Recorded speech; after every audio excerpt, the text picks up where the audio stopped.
their first match, and the loser of the loser match is eliminated. So it is a very important moment where both players have to put in their best. And of course, the Terran representative, the hero of China, and indeed the unchallenged king of China, I would say, with how dominant he has been there in the top right, in the red. It is time. Playing for Kaiser Gaming. Lit. His opponent in the southwest, the blue Zerg player. She is Scarlett.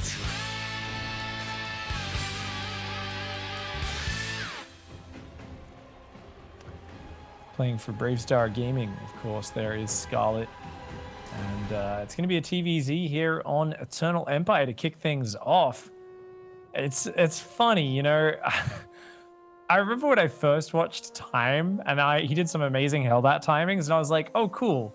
And then I was casting him like a year and a bit later, and I hadn't really seen many of his games since then. And I was like on like a death segment or something, Nate, and I was like, well, he likes Hellbat timings. And I was like, I hope this is still true. And I feel like every time since then, I still see him mix a Hellbat timing in every series. And I'm like, oh, cool. It wasn't just, you know, a one-off that I happened to see him do well with Hellbat timings. He loves mixing them in there. And he's also just very good at those kind of oddball, fast marine tank attacks and that sort of stuff. So definitely a player who, if he gets control, gets in your face, we saw what he can do in those maps against Serral. Made it very difficult for the Finn to get past him. Yeah, and he was even able to kind of catch Serral off guard, even in that interview, right? He was like, yeah, I did some pretty weird builds, and that's kind of what you need to do, especially if you're the underdog in the series, right? If you're going up against somebody that is storied and respected as Serral, you're going to be in a place where you're like, do I really want to just try to play a macro game against one of the most untouchable players in a long game? Probably not. Just going to throw that out there. Might want to consider mixing it up. Against Scarlett, I can see Time trying to play a little bit more of a macro focus style, but simultaneously, why not keep up the aggression, right? Why not do sharp builds and transition into that macro-based play when you're that good at it, right? If you can steal a game off of Serral with one of your weird builds, I think anybody that's not as good as Serral, sorry, Scarlett fans, not as good as Serral, the potential to win games, to win a series off of aggressive timings is still very real. But as I say that, third command center starts at literally the greediest possible time. You can't really get a third CC faster than this. Yep, that's a one gas going to be delaying the, probably, I don't know, sometimes people delay the Hellion production and just get the starport immediately. But in this case, it looks like it's going to be immediate Hellions. Okay, so this might be the old school 3-racks variation, where you actually delay the starport for a long time. Yeah, this gives me vibes of like Wings of Liberty almost even. You're like, I'm just going to do Reactor Hellion, build like 4 or 6, get the stim up, and then build, what, 2 more barracks around it, get the starport crazy late, as you were saying, but kind of play off of like a wild, gnarly, like power economy. And then if he sees anything that makes him feel he needs to, just lift the factory up, build a tech lab with it, try to grab a siege tank, perhaps. Of course, you're very limited on gas income when you do this, too. He's only got 1 refinery chugging along at the moment because needs all those minerals to get the 3rd orbital command transformation.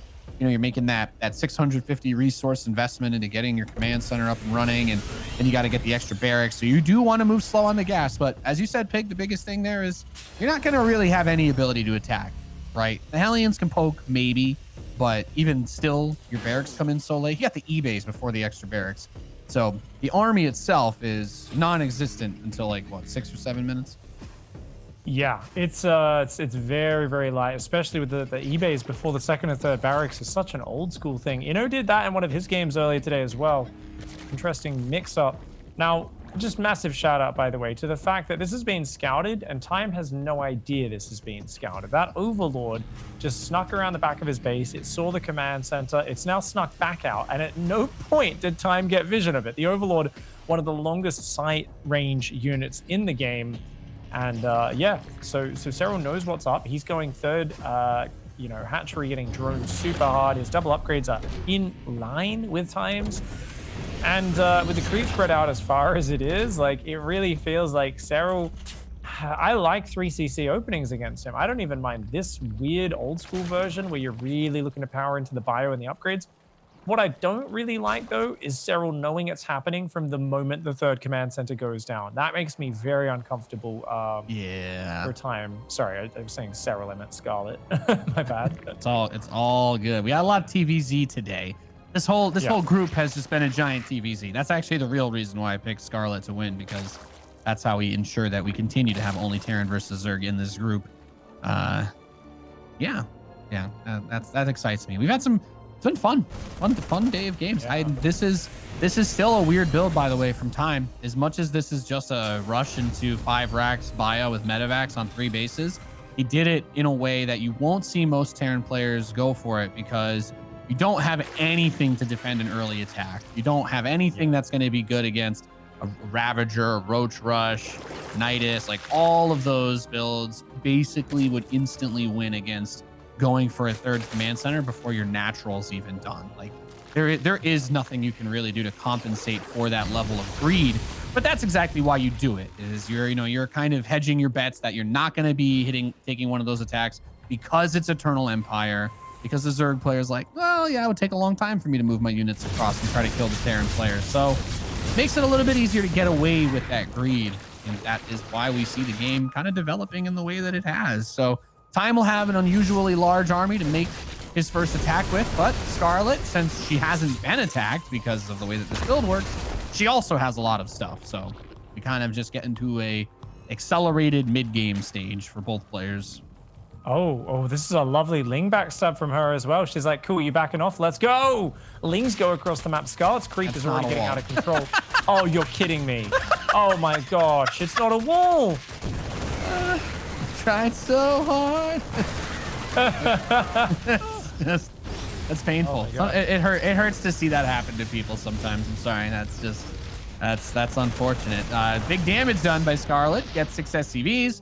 Kills some of the Marines. Gets a depot kill. And if Time rebuilds that depot, it's not going to be a wall. So Scarlett will be able to go in again at some other point in the future too. Well, this is good cleanups by Scarlett. Her creep is still, I mean, it got curtailed a little, but she's got active tumors on every side. She's respreading them on the left as well.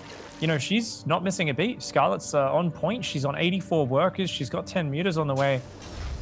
Scarlett looks about as comfortable as she can be. I mean, I saw her instantly load up the replay after losing that previous series the way she did. I know she's kind of gone back to the drawing board, and she's coming out into this one way more confident. She's looking awesome. Yeah, no, good control so far over this game, because especially considering Time's strategy was to just power out a silly number of units. Taking that little economic hit, as small as it may have seemed, still really nice for her to be able to kind of stall out. A queen does get picked off. A couple of mines are burrowed there, trying to reposition, reburrow them. Don't let them get detonated on the Marines, and gets a Baneling and a drone. Can't hate that. Yeah, not terrible. 84 workers though. And 5th base up is looking good. So that creep now is going to get out of control. The infestation pit is on the way. That's going to progress the tech. But Time's got a 4th with a planetary, slowly, completing there. Armor plating starting for vehicles. 2-2 is not too far behind Scarlett's, going up to 8 barracks. 2nd factory, drilling claws, Thors. All the things you need against Mutiling Bane, but only 1 turret. Oh, Widow Mine from downtown does grab a Muta as well. A little bit slow on the repair there, though. Missile turret. Feel bad for the man in the missile turret, you know. All he does is spin around all day, Pig, and sometimes he doesn't get any help. And that's a hard life for the man in the missile turret. Permanent There's a little guy in there. Every single missile turret has a little guy in there. He never gets to leave or do anything else. All right, show some respect. Yeah, I mean, some people think it's not that bad a job sitting all day, but just remember, no bathroom breaks. It's tough, dude. He's got to like dehydrate before a shift. Every nerd watching this, that's like, that's not hard. Start spinning in your chair now and never stop, ever, ever. See how you like I've raided in World of Warcraft before. I know all about. Like, oh. He's like, well, actually, I multi-box 7 WoW clients at once, so I do spin around. I'm like, oh my god, this guy needs to be putting the missile turrets to StarCraft 3. Damn. Nice micro there by Time. Does take down a fair few Banelings. Just rebuilds the Sense Tower instantly. Scarlett, she's going to try and take advantage of this window to slide that Ling Bane attack in the 3rd. Sense Tower's not back up yet. This could be a really powerful move for her. Command center builds right in front of her Ling Bane. No. She's gonna bust that down instantly. Yeah, SCVs from the third base are on the run. The Lings have surrounded the Marines and the Marauders over there, so cleaning those units up, forcing the army back, and of course that makes it even more difficult for Time to try and put together an actual real push. Comes in on the missile turret, Scarlett, and even with the SCV repair, unfortunately, just one turret is not going to be able to do the job. Does stall out the time necessary for the Thor and Marines to get back over to help, and we do have 3/3 upgrades beginning for our Terran player as well as Scarlett. So she actually matches pretty close there and gets Adrenal at the same time. 70 Zerglings being built though, Pig. She's got a monstrous army to try and eat this map with.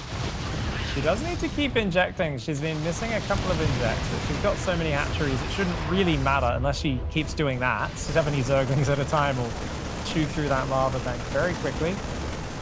And looks like this base up on the left is under a bit of threat. The Widow Mine. Oh!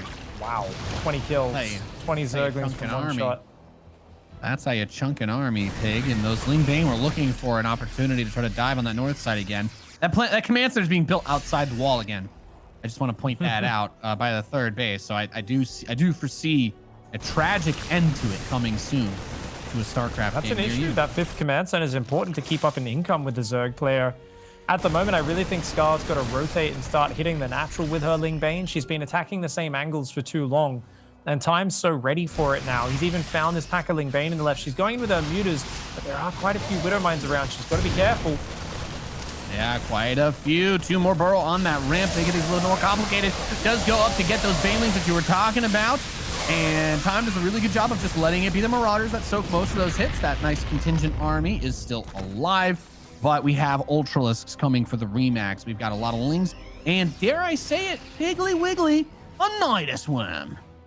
Yep, gonna try and give him the worm from down under. And if you can manage to get that in the back, there's an Overseer already in the back spotting, in fact.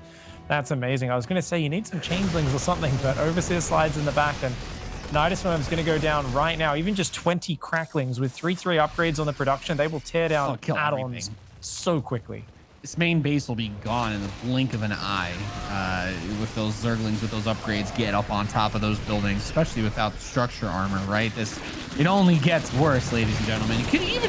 She could even try to grab the eBay that's getting the plus 3 armor. The reinforcements that are coming out are going to do their best to try and clean that up, but that means not looking at the actual army. The Ling Bane Ultra comes in off creep though, so not necessarily the greatest trade ever, but Scarlett is rich. To put it lightly, and to put it bluntly, Scarlett's super rich.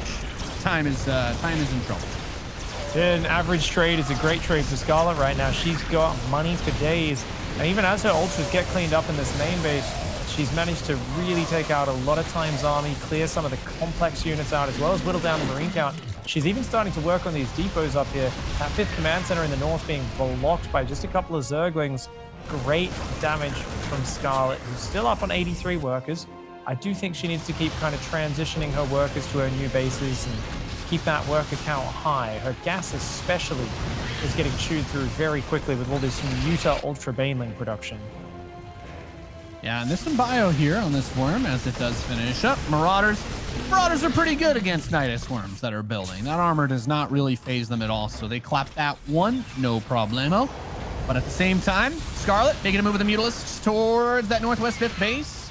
A couple of fresh mules get dropped. Those are going to die alongside those medevacs, but a couple of the mutas getting rallied through the army. That certainly does not make things easier. But then again, I just keep looking at the money. I'm like, well, Scarlett's rich. If she keeps throwing away her gas units, there's the potential that we get into the awkward I can only build Zerglings now situation.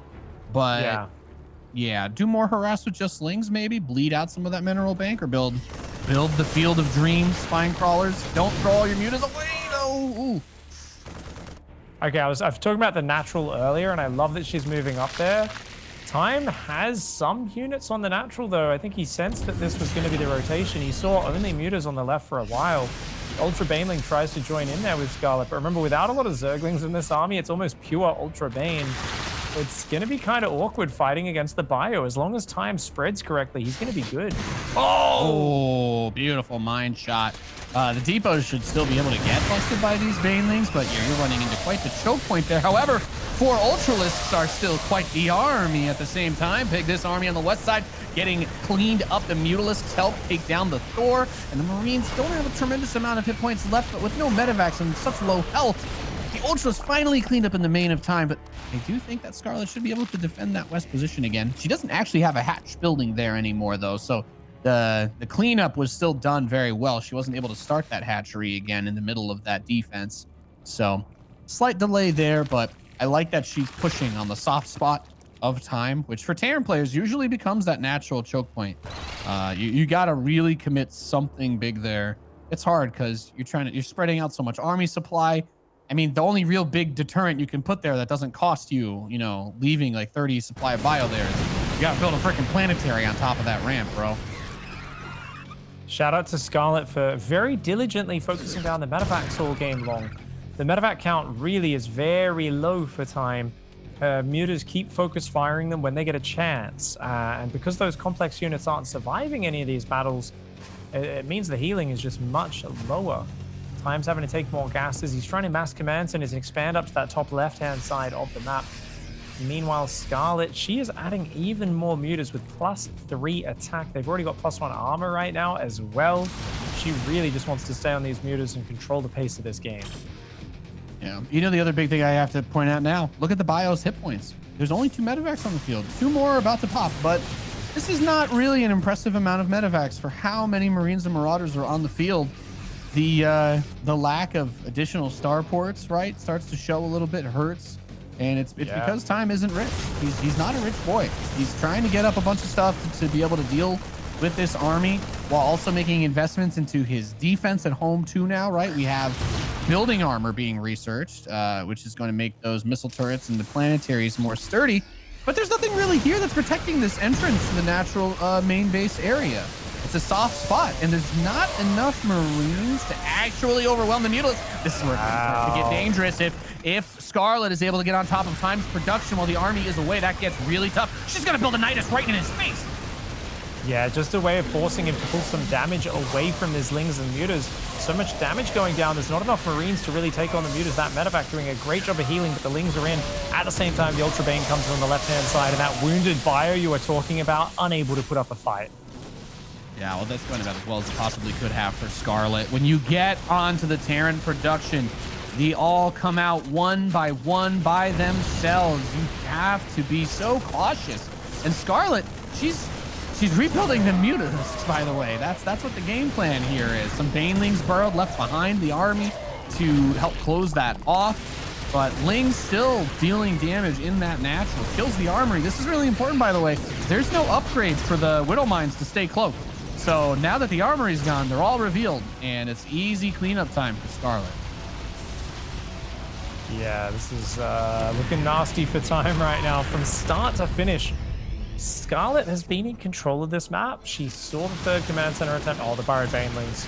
She just wants to finish it with a bang. She's done it. Some of the most famous games of StarCraft 2's history involve Scarlett's Burrowed Banelings, and she'd love to get one to finish here off. Just to really demoralize time as well. There's nothing quite like your opponent styling on you with their finishing moves. Oh yeah, that's always one of the best feelings, right? Is you get to, when you go for a sort of humiliation finisher in the first match of the best of 3, right? That kind of gets in their head for the following games. Does not make things easier. And Scarlett's like, oh, your whole army's over defending your base? Well, okay, I'm just gonna kill your natural expansion. Blow pickaxe, and then back off. And you're like, well, this is the hard part about playing Terran. You don't got warpins, you don't got spine crawlers. You got to put something real big here if you want to try and stop the Zerg from just pounding on that natural. It seems like it's a low value, but if you get on the production, Terrans just collapse. Yeah, I mean, there's actually really good arguments behind building a planetary or 2 engineering bays walling off that entrance, right? There really is, put a Widow Mine and a few Marines behind. Suddenly 2 engineering bays is going to do a lot better than just a couple depots or having it wide open. But on this map, if you focus on that top left as your expansions as the Terran, I mean, here time rotates to this side to push back the creep, and Scarlett's so quick to rotate. It's going to shut down this base again. Easily kill this base if she wants to. Okay, going to use the Banelings to push away. Gnarly mine hit. still, not But still. but still is slightly difficult position to play out of no matter what you do, because the army supply is great, right? Like, don't get me wrong, Time has a 30 army supply lead. The Scarlett's strategy is not about having a head-to-head army fight. That's not the way that you play Zerg. Scarlett's strategy is bring the whole army to one place and then send something to the other, because Scarlett can be into multiple places at once. One Widow Mine over there is not going to deter an attack that comes up over here. And if there's 2 more mines up this ramp, that's not going to stop it either. Scarlett can come in with the Lingbane Ultra. Scarlett can throw down a Nidus. Time does have a lot of supply left at the natural, which is great, but that takes the push power out of the army that's at the front too. And those medevacs Nate, working overtime because they keep dying. And the bio, yeah, I mean, there's just hurt units everywhere. Like, these medevacs, even though there's a lot of them now, they're still forced to burn all their energy so often. You know, this is a movie I've seen before, Nate. I believe it's called 29 Marauders and a Dream. Time's economy nowhere near Scarlett's, but a monstrous army, 150 army supply, an insane number of Marauders. Of course, it's hard to deal with those Mutalisks, though, and as you keep pointing out, Scarlett's very eager to go fight where Time isn't. If Time could force a one-directional engagement right now and then push on the production, he could win this game, but Scarlett just keeps splitting her army up, attacking the weak spots, and trading on his side of the map. And that gives her so much time to replenish after each fight. Even when the fights aren't that great for her, it's fine. She's got so much money behind this. It's a gnarly number of Marauders, too. Okay, I was really worried about this. So he sent everything back to the natural to deal with this. But then the Ultras, of course, were always going to run back towards that 5th base again. And guess what? You suddenly can't afford to make it into a planetary anymore. You're floating your orbitals out from your other bases. And, you know, Scarlett actually kills these engineering bases, and Time can't even throw down turrets or anything. So, yes, good kill on the west side expansion for Time. But Scarlett does have the fresh bottom right and center right bases. So Scarlett also is banking over 5,000 minerals. So not exactly hurting for cash, so to speak. It's pretty much what you said. Time needs to just somehow get an army that can bowl everything over and get to the heart of the Zerg infestation that is on this map. Now, this is a pretty tremendous number of Marines waiting up the ramp for these Ultras. With the support of the Mutalist. The choke point. The Mutas are going to try and fight on their own. Not the best idea. The Baneling's going to come through to support, though. And that's going to be pretty massive. These Ultras are trapped. The Mutas can get out, though. And even though these fights are so weird and kind of messy for Scarlett, it's what she needs. She needs to force the fights. She needs to keep fighting over here on this side of the map. Yeah, well done. GG, well played. Scarlett, I think, played that textbook ZVT. There's really... It wasn't the craziest, fanciest game of all time. It was fast, it was brutal, it was aggressive, but Scarlett, at every possible opportunity, looked to dive on top of an army that was, you know, not home. And if you're a Terran player, everything in the entire game is like attack, attack, attack, attack, move out, clear creep, kill drones, kill bases. And then on the other hand, it's like, well, you have to leave supply at home if you wanted to be able to defend yourself from counterattacks, right? You know, you don't got shield batteries and photon cannons. You're either putting a planetary on top of that cliff, or you have to leave supply at home to hold on. And that's one of the hard parts about the game. You got to be able to put something there or create something that you think is going to be able to hold it, so that you can actually focus on those frontal attacks. But it just never materialized for Time. Yeah, it wasn't quite enough there. And just a brutal situation. I think that just one Overlord sliding around the back and seeing the 3rd command center, you know, it's kind of the same thing that Serral did against Innovation to see the fusion core for the battle cruiser on Everdream as well. And it's this thing where it's very annoying as a Terran, because normally that is the right spot to hide your building. In that scenario, you can build it like out front next to the 3rd and the Zerg won't see it. But if the Zerg gets that early warning, they're able to make those adjustments. There's no second guessing themselves. They know there's no Hellion dives coming in. So really easy progression. So we're going to be going on to Everdream next. That is Time's pick. So that'll be his chance to try to tie things up. Yeah, this is definitely going to be tough, though, because... So there's a couple of things, right? So we're on the Asia server for this game. We played the last one on America, so this is obviously going to be a little bit of a better ping situation for Time, which should help with the Terran, especially with the bio play. My nerves come in knowing Time is going to have to overcome a lot because he needs to not only win this map, but he's also going to need to, map number 3 we know is going to be Pillars of Gold. So everything kind of has to come down to that big tank push on one of those really good positions. If the game runs long, especially after the Eternal Empire, which is one of the best defensive maps in the pool, still could not defend the natural, even with that choke that's designed to make it easy to hold. Scarlett with her counterattacks and backstabs has been monstrous against Time, and that's only been one game, but I feel like if Time does not do serious damage early on, this is going to continue to be a problem. Scarlett's counterattacks and harass were just gnarly, to say the least. She loves dancing meters around. This is one of Scarlett's favorite things. I remember when all the Zergs were complaining about this matchup, Scarlett was like, what are you talking about? ZVT is the best. She was like, this is the greatest. She's like, Protoss is evil. That's like at the heart of who she is as a player, is Protoss is evil. She also happens to be like a 6.6k Protoss player when she chooses to play that race, but she struggles a lot in Zerg versus Protoss. But against Terran, she loves the Mutiling Bane dynamic. It's her happy place. She just loves the mobility. She loves the mechanical feel, the back and forth. So I think she's so happy to play this matchup, even after a hard series like before with, a little bit less trickery involved, right, than some of the other matchups in terms of what people can throw at you. You know, when you're playing against Terran, it's either Hellions are going to get thrown into your base, or there's going to be a battlecruiser rush, or it's just, very standard. There's not too much else that most Terrans will go for.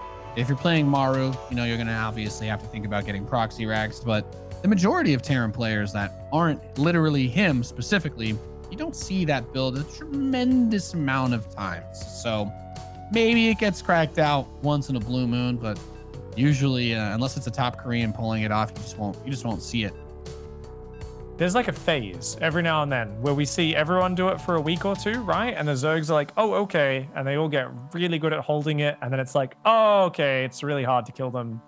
Stop doing it. Back to only the very few experts, Who knows? We've got Beyond back. We might see him just do it 5 games in a row, like Proxy Racks, Perfect Marine, or Reaper Micro in some matches, but not likely to see it here. That being said, ping advantage, definitely that's where you might make it work. The cheesy strategy coming out on those maps, force your opponent to do a lot of hardcore micro early on. As we're going to be hopping into Everdream, it is map number 2 of the elimination match.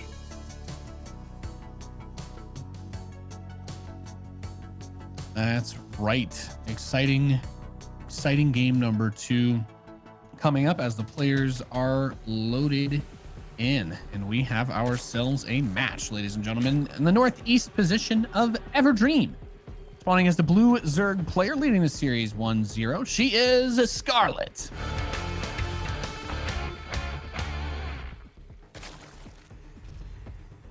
And her opponent down here in the bottom left-hand side of the map. In the red, hailing from China, representing Kaizi Gaming, it is Time.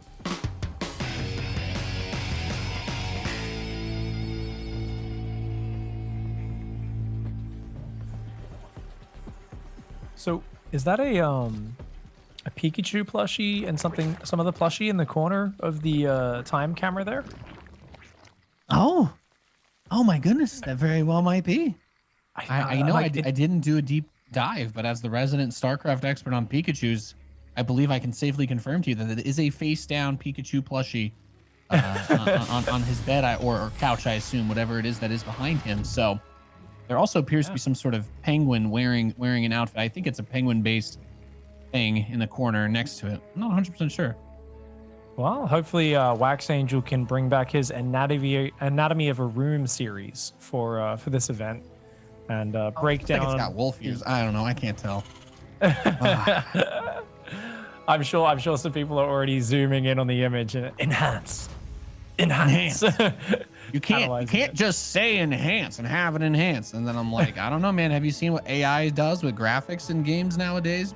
You can straight up scale anything up and make it look realistic. It's wild. Technology is actually getting there. Big. We are actually on our way there.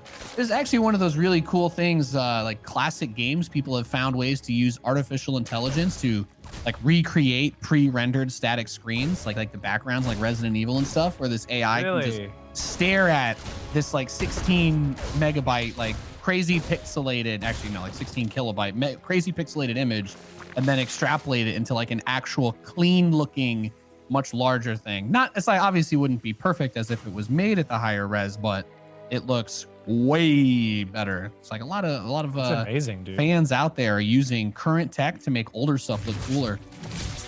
It's awesome. And it actually looks good, you know. It's not like when they're like, hey guys, we're redoing Star Wars with new added really tacky CGI. Oh god, no. Like, they like re-released on VHS the new digitally remastered ones. I remember like as a kid having these, and I was like, just added some like really tacky CGI, like aliens in the background of every scene. This is so bad. Yeah, it was the worst thing ever. Everyone disliked that. Yeah. No, that goes back to our Star Wars question from earlier about doing things that we could versus should, right? Yes, yes. Well, this is a very Scarlett thing right here. Hellions and Reapers like, hey, let's have a poke. Let's see what's going on. Meanwhile, a giant Zergling flood is on the way. Yeah, Scarlett going for a little bit of the surrounds a Hellion strategy. Gets the one Hellion kill. And the reason, I mean, this makes a lot of sense, right? We switched servers. Scarlett probably wants to see if she can get this quick early edge that's going to make playing the rest of the game out a lot easier. You have to consider as well that Time played the most stupidly greedy build he possibly could have in game number 1 of this match. So really good heads up play by Scarlett. She's able to get some damage done. There is a Liberator that is going to come out and maybe be used for some harass, but the starting of that Roach Horn, she immediately started it after that attack, which gives me the feeling that she thinks she slowed him down enough that she can set up for a 1-2 punch sort of play. At least that's the vibe that I'm getting. But she does get a lair in an Evo chamber. Yeah, I think it's going to be a +1 armor though, Roach Ravager, or +1 range plus Roach Ravager timing for sure. Like, I think she's loaded the shells into the shotgun and she's cocking it right now. I think she's thinking already about how she could finish this series. Yeah, you love to see it, right? You get that damage done and you're thinking to yourself, I should be able to just outproduce the Terran, right? I can really swarm them. All Zerg puns intended on that one. Now, the Hellions are going to dive to the natural, but those Lings are actually poking that front third command center too by the natural of Time. And he is going to get a good amount of drone kills, actually, a really good amount of drone kills for what he's going to lose here. 9 drones is pretty great. I think one of those might have come from the Liberator, but good defense back home. I was worried that Time might get that command center surrounded with no units there, even though it's a part of the wall. It's actually worth killing. If you could kill that as a Zerg, you would always want to, right? That's the Terran's third base. Yeah. I think it's one of the most annoying things is when you've only got one Marine behind the wall, but then the Zerglings come in and they even just pick off the SCV, like just 2 Lings, pick off the SCV building the command center, you put a new one on it, it pops to the outside to build from there again. 2 Lings pick it off and you're like, no, stop it. You needed SCV, build from the inside where it's safe, please. You forgot to give us the trigger warning on that one. Okay, when you say things like that, it's it's like when you're getting proxy gate by like a Protoss and you're like, all I gotta do is just build another depot real quick and the Zealots can't get in, and then the SCV keeps going to the outside and getting like 3-shotted and you're like, like, yes, it never got in my base, but I did lose 15 workers trying to finish my wall. Good times. Oh yeah, we've all been there, mate. Well, at the moment, it's a 3-base 59 drone, Roach, Ling, Queen, all in attack. I'm surprised her Queens haven't started walking. Maybe she's just using those to defend because there are more Queens building right now, but Scarlett is going to be going very soon. Yeah, her Queens are now going to head across the map, but a drop has already arrived. Time here looking for some damage, and anything he can do to delay as well as scout what's going on can be very useful. Takes out a Roach and a couple of Zerglings. Not bad. Ooh, pig. Well, you were talking about the worm from down under. It looks like it's going to be making another appearance here.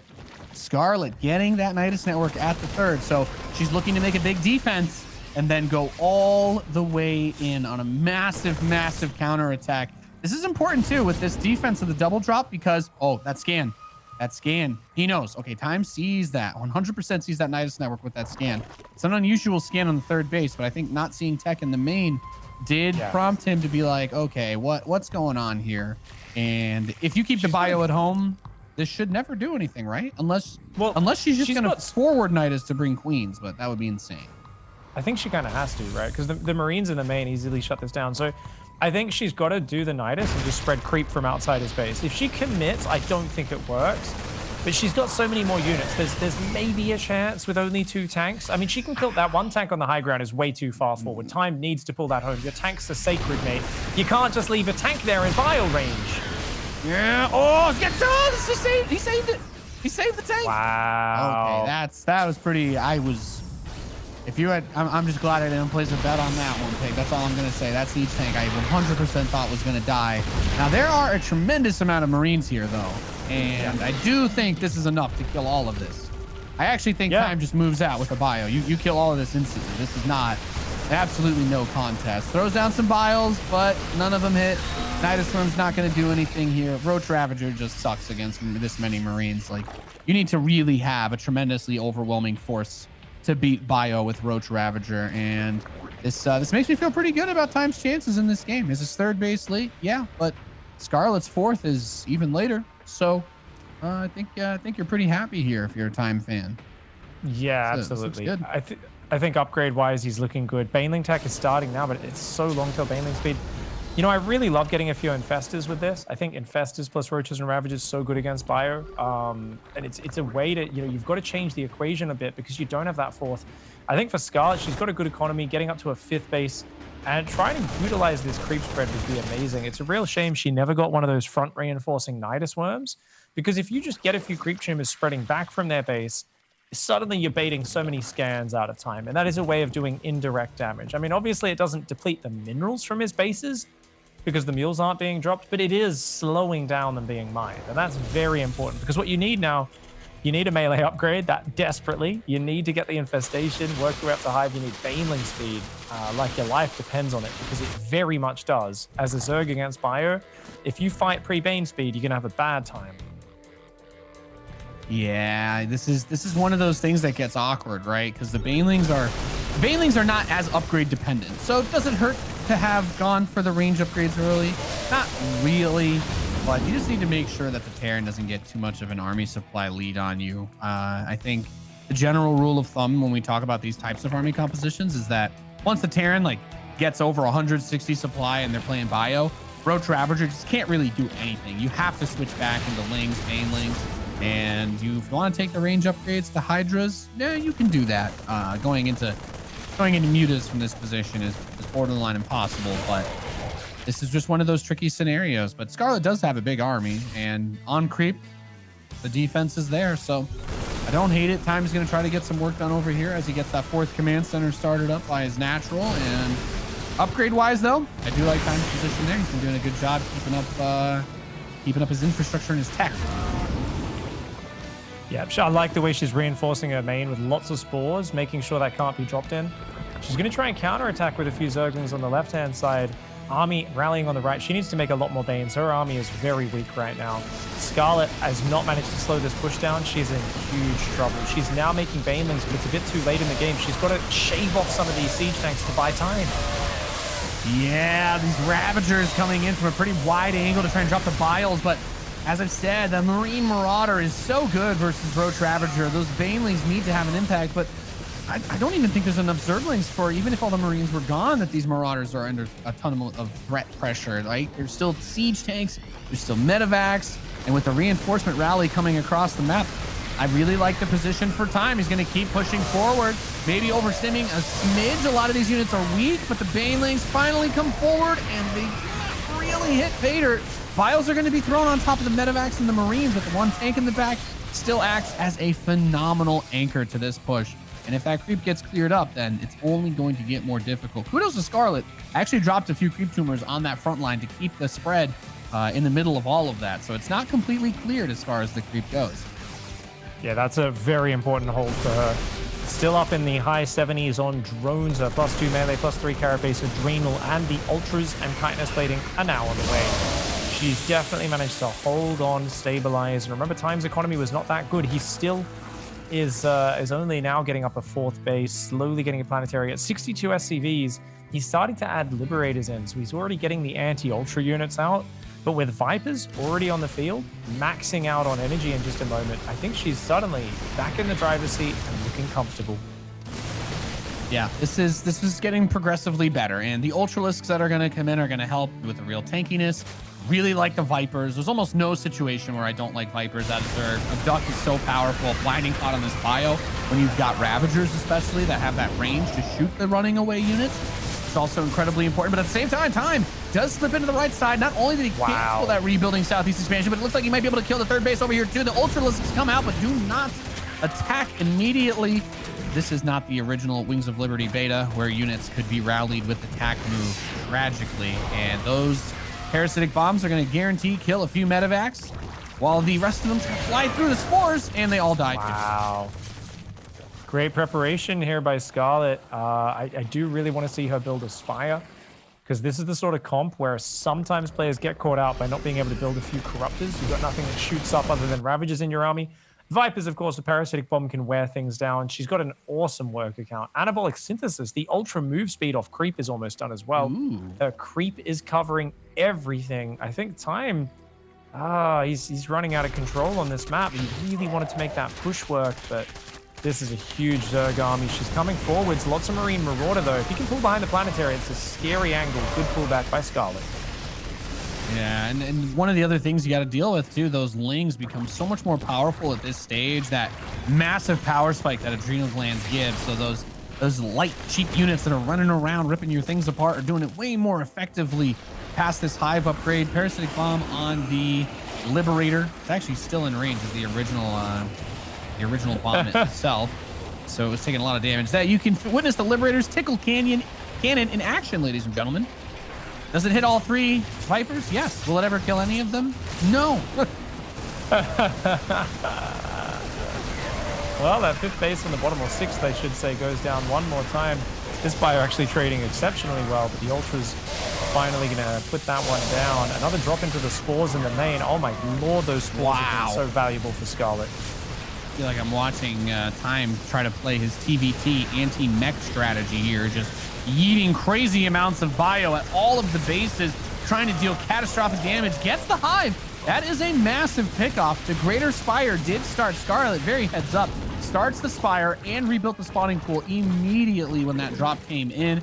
Keeping the Greater Spire as an option is really important, because one of the reasons you would do this as a Terran is specifically to deny the Zerg from having access to that other technology.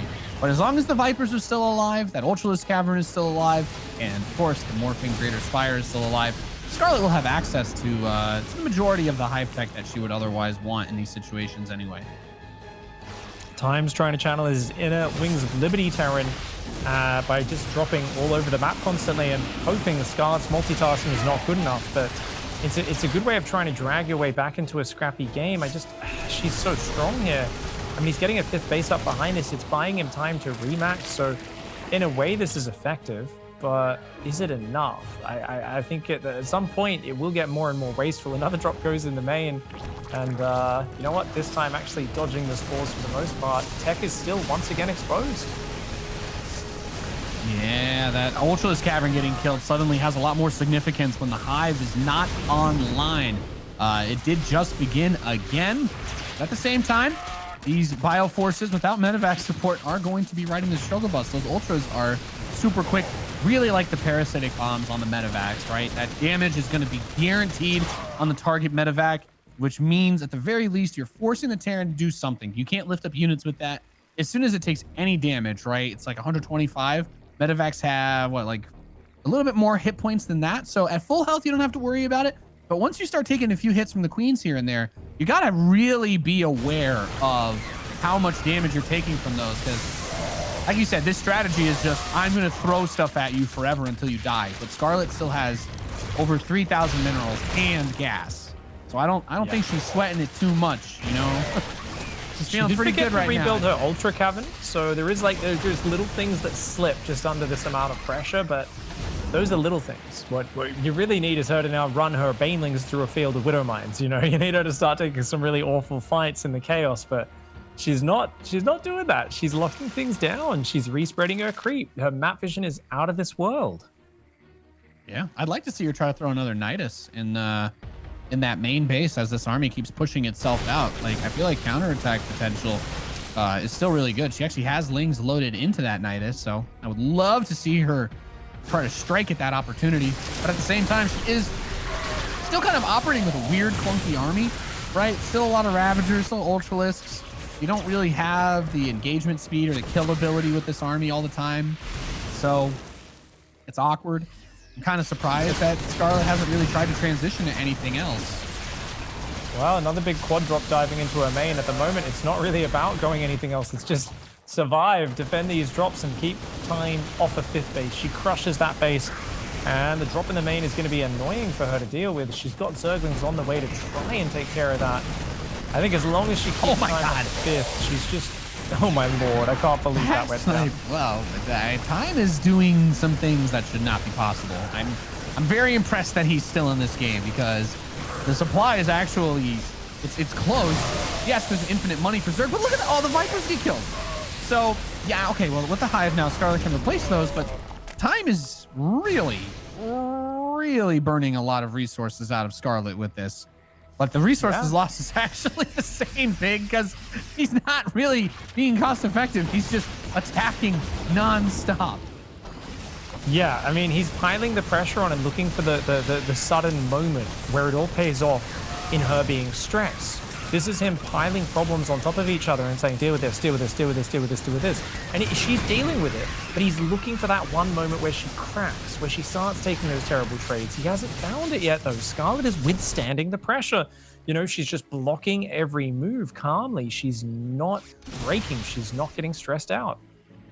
I think one thing I've got on my mind right now, there are 3 hatcheries rebuilding at the moment. But one thing on my mind with all of that is, with hatcheries being offline for such long times, the injects start to become a question of worry for me, right? There's only a couple of hatcheries that are actually up injected, and I don't see the queens on any of them. So I feel like at some point the larva could become a concern. And as this bank for Scarlett dips below 2K for a moment, I'm starting to ask myself if the Remax ability is going to always be there. Building 7 more Ultralisks against, he's still building 3 Marauders at a time. He's got 16 Marauders. I don't know. The Ultras have not done it this game at all. Time's economy has been really good too. I'm kind of questioning where or why we haven't seen a move to the Broodlords. I guess we do have Corruptors out, but yeah, this has been an ugly game. Well, the Infestors coming out, that is so key. I think Infestors are the most criminally underused units. When a Terran just stays on Biomine and isn't going up to higher things, and even when they are, always having a few Infestors, it is such a powerful amplifier of Lingbane Ultra, and I think these Infestors are going to be amazing. Just one good fungal can suddenly end the game. It can catch so much of this bio and stop it from maneuvering. Yeah, that's a really good point. We haven't seen another base gets killed here. There's a parasitic bomb. I'm wondering if we're going to see Blinding Cloud usage at all to try and help give a little bit more pathway for these Ultras. But look at the Ultralisks. Those things get absolutely freaking melted. And she's going to build 4 more of them. Aaron, this is really weird, because I think if you're Scarlett, you have to be asking yourself, why the hell has this guy not done anything else? Like, there must be a transition coming, right? Like, something else has to be on its way, right? Well, she could go Zergling heavy, right? But her economy's been getting battered down a bit. She's only at 65 workers right now. She's out of bank. Time's actually grinding her down through sheer multitasking. He's finding a way to get up expansions. He's floated his main down to the 5th. He's floating the other command center down to the 6th base. The fact that Time has closed the supply gap mostly and is actually, whittled down her bank, it's truly just a testament to the power of just good non-stop multitasking, where she's constantly one step behind in terms of, actually shutting these pressures down before they get in there. And while she's been blocking the moves, it suddenly does feel like the mistakes are adding up. These Widow Mines are getting more and more hits. Another hatchery goes down without a cancel. Dropping through spores are usually the moments where he throws away his units, but Infestors on the Southland are fungal on the Panamax. Ooh, she's got to be careful. There's no Lingbane support there. So yeah, Ultra's off creep against Marauders. They're not going to do it. Well, good bile to take down a couple of the medevacs, and another fungal is going to hit. The Broodlords have finally made their presence known in this game, and this is what I like to see, because this is actually how Scarlett can close the game out. With so many Marauders being built, there's really not a core peak number of Marines on the field. But at the same time, I guess the weakness of this and why Scarlett maybe didn't want to rush it, it's pretty much just because Broodlords are slow. And Time's strategy has been counterattack, counterattack, counterattack, counterattack. And oh yeah, counterattacks. Also a little bit of counterattacking, Nathanias. Behind that, a bit of backstabbing, some drops, and also some backstabs, and behind that, some more drops. Yeah, the Widowmine drop going to come in as well. Looking for some damage, and damn, not bad. We got a whole pack of workers. And, oh my gosh, some Ling Bane as well. I keep thinking she's about to get in control of this, but now those Broodlords are running around like headless chickens in the middle of the map. There's not even any Vikings out, but she's being too afraid to push. I think at some move point, the Broodlords, use everything else elsewhere. I don't know. Those Broodlords are really not in an impactful position with the way that they're being kind of strung along. This is exactly the thing you worry about, but you're playing a Terran who's been like 12 racks, mass Marines, but also a crap ton of Marauders. Pig, I'm scared to look at it. I'm scared. Dude, the thing is, his bases are naked. Dead Ultras. His bases are naked. Dude, when she was hitting his bases, they're still naked. She can be denying them, but she's just letting him push her back. Pure bravado from Time here. He's beating his chest, he's shouting at her, and she's taking the frontal fights. If she was splitting even small numbers of Zerglings into these orbitals, she could be doing big damage right now, but suddenly he takes the supply lead, he's got the tank lead, he's got the economy lead. Time is just smashing his way through this with guerrilla terror. Well, I mean, Scarlett was in about as good of a position as I think any Zerg player in the world would have wanted to be, considering how flat that Ling Ravager, or the Rat Roach Ravager, attack failed on that 2-base Terran. But as the game starts to wind down and we start to run out of resources on this map, there's only one race in StarCraft that can win if the only thing they get is Marines, and it is Terran. So I feel like this one is slipping. I mean, Time's rich. Yeah. He's got this Northwest base. All of his other expansions, as you've pointed out, have not really been pressured. And he's spending his money pretty efficiently, which is why he still has a mineral bank or doesn't really have any gas bank. But the money's just coming in that fast. Oh, the Widow. A lot of minerals coming in. So good. They're so good. 10 more drones go down. She can't afford this. The problem with the Broodlords in this sort of game, especially this high-paced one, you need to hit immediately when you make those Broodlords, even if you're not fully on top of defending at home. You just have to. If you don't do it, this is what happens. The Terran goes, oh, you're slowing the game down, goes back to SCV production, expands more, and they keep dropping you at the same time. The Broodlords become this impotent unit. And the thing is, now the Terran's like, oh, I actually can just harass you and outposition you better than I ever could before. And yeah, you've got an awesome spellcaster army that can still win this game. Fungal Blinding Cloud, Fungal Parasitic Bomb combos. These things can still just win the game, right? Absolutely, massively. But the problem is, Time has got a bigger economy, he's got more mobility, and he's just out-positioning. He's avoiding the Broodlords. Yeah, that's the biggest problem with this whole thing, and I think you hit the nail on the head 100%. He 100%, she just 100% should have sent those Broodlords to one of these bases, or maybe the main. When they were in the southeast position, and it was still just Marines and Marauders being built in mines, I think Scarlett could have just had those 5 Broodlords start to attack the infrastructure, and then you could play around even with that dead airspace. But just because there's a lot of bio doesn't mean there's an easy answer for Broodlords. Blinding Cloud is also a factor to keep in mind when supporting them, and this is nice because this expansion's finally going to start to take some damage. I think you're going to need to use the Corruptor P as well to really finish off that planetary. But these are the types of moves Scarlett needed to be making 6 or 7 minutes ago, and the way that it's played out right now, it's been about as ugly of a game as it could have really been. But Time. That was a huge mistake. Time there just walking his army into the Ling Bane. Scarlett wasn't watching either, but it turns out Zergling Baneling doesn't need to be microed when the opponent literally moved commands through it. She's got a ton of energy still. She's still got actually a bigger army after that. I mean, that was a huge mistake from Time. I thought he just got back into this game, but losing that much Marine Marauder that should be base trading right now. I don't think he should actually be fighting this head on. There's too much energy. He doesn't have any ghosts or anything to deal with that. So he's going to try and go behind this and fight the Ling Bane on its own. But those Infestor Fungals still very deadly. Yeah, and the Widow Mines getting cleaned up as they do try to burrow, throwing down the fungal growth to help buy a little bit more time for Scarlett here. But that's exactly what she needed to do a little while ago, right? Actually, force the issue with the Broodlords, because as good as everybody will tell you Marines are, part of what makes this game winnable for Time is the number of Marauders that he built, and those are not going to help against those scans to try and kill off those infestors. But oh man, okay, well, right now the only real economy for Time is the half minerals, right, at that gold base, the gold gas base. That's Yeah. pretty much it. And he's long distance mining while some creep tumors build next to his workers. So I'm just going to say a little feels bad man right there for the Terran player. You're going to have to not only scan it a bunch, but then you won't have mules for later either in this situation. But then again, I can't feel bad for time. He's literally only built Marines and Marauders this whole entire game.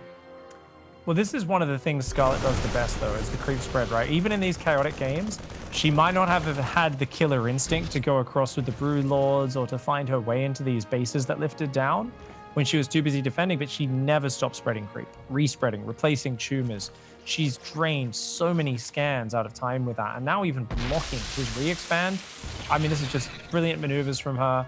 Looking at those infestors so clumped, I'm sure he wishes he had a big EMP within enhanced shockwaves upgrade right now. He's going to try and drop mines on the Brood Lords. It's not going to cut it. Yeah, if the Marines were able to get underneath the Brood Lords, don't get me wrong, like Marines are still very good units. They are going to try. Widowmine's getting some splat. Definitely should not be happening. The fungal growth on these Marines is wild, though. The last Brood Lord is alive. It's a Brood Lord, an Ultralisk, and a Dream. Oh my God, that almost no more money. Off. I can't believe that almost worked. If he actually didn't accidentally boost back his medevacs initially with the Widow Mines and went in straight away, maybe, just maybe time could have done that. He almost